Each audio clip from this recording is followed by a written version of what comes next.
Dominici Gregis Custodiae Reglas sobre los libros prohibidos. Redactado por el Papa Pío IV. Por los padres elegidos por el Santo Concilio de Iglesias del Concilio de Trento.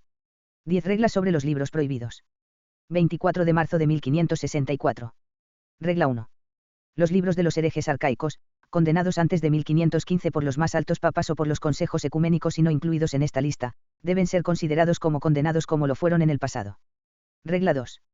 Los libros de los herejes arcaicos, tanto de los que inventaron o despertaron herejías antes del año mencionado, como de los que son o fueron cabezas o líderes de herejes, como Lutero, Zwinglio, Calvin, Baltasar Friedberg, Pacimontanus, Wenchfeld y similares, cuyo nombre, título o pretensión pueden ser siempre, están por todos los medios prohibidos. Los libros de otros falsos maestros, sin embargo, serán condenados si tratan de religión, pero permitidos si no tratan de religión y son examinados y aprobados por los eruditos católicos de Dios por orden de los obispos e inquisidores. También pueden ser admitidos los libros católicos escritos por aquellos que posteriormente cayeron en la herejía, así como por aquellos que volvieron al seno de la Iglesia después de la caída, siempre que sean aprobados por la Facultad de Teología de una universidad católica o por la Inquisición General. Regla 3. Las traducciones de los escritos de la Iglesia, que hasta entonces habían sido publicados por los malditos autores, también están permitidas, siempre que no contengan nada que sea contrario a la sana doctrina. Las traducciones de los libros de la Antigua Alianza, sin embargo, solo pueden ser permitidas por hombres doctos y piadosos, según el juicio del obispo. Tales traducciones, sin embargo, deben ser usadas solo como iluminaciones de la edición de la Vulgata, para la comprensión de la Sagrada Escritura, pero no como textos genuinos. Solo las traducciones del Nuevo Testamento hechas por los autores de primera clase de este directorio, véase el directorio mencionado, no deben ser permitidas a nadie, porque su lectura sería de poca utilidad para el lector, sino más bien peligrosa. Sin embargo, si con tales traducciones permitidas o con la edición de la Vulgata algunas notas circulan al mismo tiempo. Así que también pueden ser permitidas por la Facultad de Teología de una universidad católica o por la Inquisición General, con la supresión de los pasajes sospechosos por la Facultad de Teología de una universidad católica o por la Inquisición General, de la misma manera que las propias traducciones. En estas condiciones, a los hombres piadosos y doctos también se les puede permitir todo el volumen de las Sagradas Escrituras, comúnmente llamada la Biblia Batabel o partes de ella, pero los prefacios e introducciones de las Biblias de Isidore Clara de Bressanone deben ser recortados y nadie debe creer que el texto de la edición de la Vulgata es el texto de la Vulgata. Regla 4.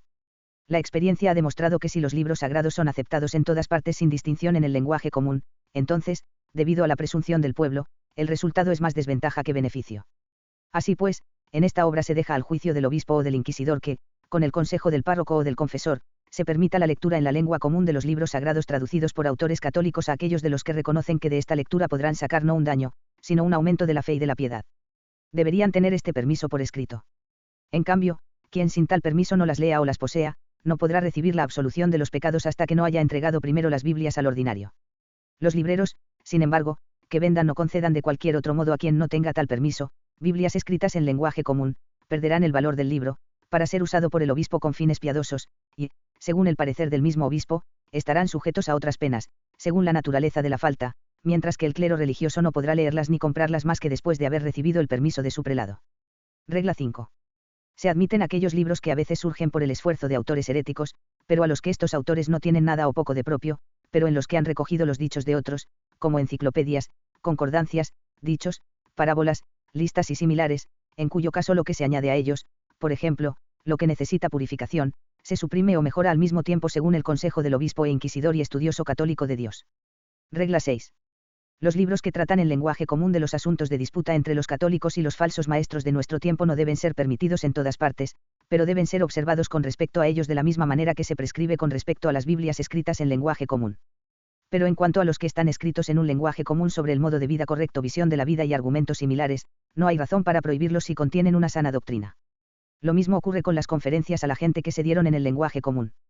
Y si hasta ahora, en cualquier reino o provincia, algunos libros han sido prohibidos porque contenían algunas cosas cuya lectura no puede ser piadosa para todos sin distinción, también ellos, si sus autores son católicos y después de haber sido mejorados, pueden ser admitidos por el obispo y el inquisidor. Regla 7.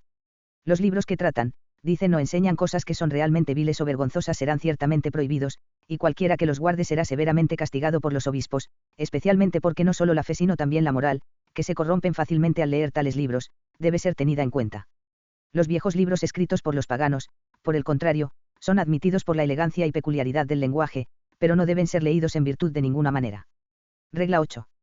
Los libros cuyo contenido principal es bueno, pero a los que a veces se añaden algunas cosas que se refieren a la herejía o a la abyección, a la adivinación o a la superstición, pueden ser permitidos si son purificados por los eruditos católicos de Dios con la autoridad de la Inquisición General. El mismo juicio es válido también respecto de los prefacios, resúmenes o notas que se entierran en libros no condenados por los autores condenados, solo en el futuro no deben imprimirse sino mejorados.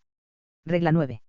Todos los libros y escritos de geomancia, hidromancia, aromatismo, piromancia, onomancia, quiromancia, nigromancia o en los que se contengan hechizos, mezclas venenosas, interpretaciones de aves, adivinaciones, hechizos de arte mágico, son definitivamente rechazados. Los obispos, sin embargo, deben tener cuidado de que no se lean o guarden libros, tratados, listas de abortar la observación de estrellas curativas, que se atrevan a reclamar futuros acontecimientos, éxitos o casos accidentales, o tales acciones que dependen de la voluntad humana, cualquier cosa que ciertamente sucederá. Sin embargo, se permiten las evaluaciones y observaciones naturales redactadas para facilitar la navegación, la agricultura o la farmacia. Regla 10. En la impresión de libros u otros escritos, se observará lo que se decretó en el Concilium de Letrán bajo León X en la 10ª sesión, véase también la decisión de publicar los libros sagrados, 4ª sesión, y, por tanto, si se imprime algún libro en la exaltada ciudad de Roma, deberá ser examinado primero por el vicario del Sumo Pontífice y maestro del Palacio Santo o por otras personas que designe nuestro Santísimo Señor. Sin embargo, su aprobación y examen se dará al obispo o a cualquier otra persona que tenga conocimiento del libro o del escrito que se va a imprimir, y será nombrado por el mismo obispo, y pertenecerá al inquisidor de la herejía de la ciudad o de la diócesis en la que se va a realizar la impresión, y será aprobado por su mano, que utilizará gratuitamente y sin demora, bajo las penas y la censura de su propia firma, según lo dispuesto en el mismo decreto. Pero que se adjunte la disposición y condición de que una copia auténtica del libro a imprimir, firmada por la mano del autor, se deje con el que lo examinará. Pero quienes publican libros manuscritos antes de que hayan sido examinados y aprobados deben, a juicio de los diputados, ser sometidos a las mismas penas que los impresores, y quienes los posean y lean sin indicar los autores deben ser considerados ellos mismos como los autores.